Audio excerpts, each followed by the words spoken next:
ভবিষ্যতে গণতান্ত্রিক এই পদ্ধতির উপর জনগণ আস্থা হারাবে না, শুধু বিদ্রোহী হয়ে উঠবে। আমরা মনে করি যে জনগণের এই অভিপ্রায় মতামতকে কোনোভাবেই অগ্রাহ্য অপমান করা উচিত হবে না। এই জন্য তাদের প্রতি সম্মান রেখেই আমরা শুধু এই কমিটিতে অংশগ্রহণ করব না এটাই নয়, বরঞ্চ এই পর্বটা আমরা যেহেতু জনগণের রায়কে সম্মান করা হচ্ছে না তার প্রতিবাদে আমরা ওয়াকআউট করছি। ধন্যবাদ মাননীয় স্পিকার। আমরা মনে করি গণতন্ত্রের দাবি হচ্ছে জনগণের মতামতকে মেনে নেওয়া। আমরা দুইটা শপথ নিয়েছি, একটা সংসদ সদস্য হিসাবে আর একটা সংস্কার পরিষদের সদস্য হিসাবে। আমাদের দুইটা শপথই আমরা মনে করি বিদ্যমান আছে। সুতরাং ওইটাকে যদি বাইপাস করার জন্য এই কমিটি গঠন করা হয় তাহলে আমরা এই প্রস্তাব প্রত্যাখ্যান করছি। ধন্যবাদ মাননীয় স্পিকার। এই বিষয়টা সংসদের প্রথম অধিবেশন থেকেই চলে আসছে এবং আজকে যে প্রস্তাব উপস্থাপন করা হয়েছে এটি প্রথম অধিবেশনেই মাননীয় স্বরাষ্ট্রমন্ত্রী উপস্থাপন করেছিলেন। সেই দিনই আমরা আমাদের অবস্থান স্পষ্ট ব্যক্ত করেছি।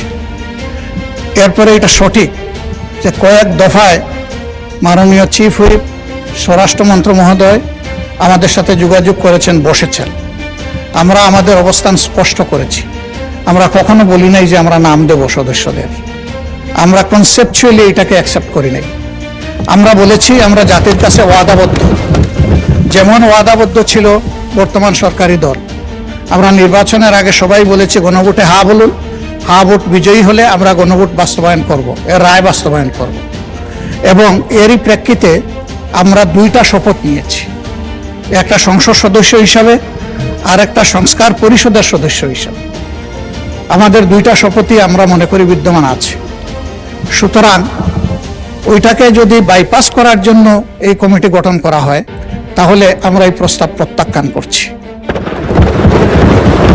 আমরা আমাদের আগের অবস্থানেই আছি। আমরা মনে করি গণতন্ত্রের দাবি হচ্ছে জনগণের মতামতকে মেনে নেওয়া।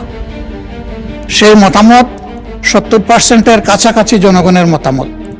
এই মতামত যদি এইভাবে 68.6%, এই মতামত যদি এইভাবে অবলীলায় শেষ হয়ে যায় তাহলে ভবিষ্যতে গণতান্ত্রিক এই পদ্ধতির উপর জনগণ আস্থা হারাবে না, শুধু বিদ্রোহী হয়ে উঠবে।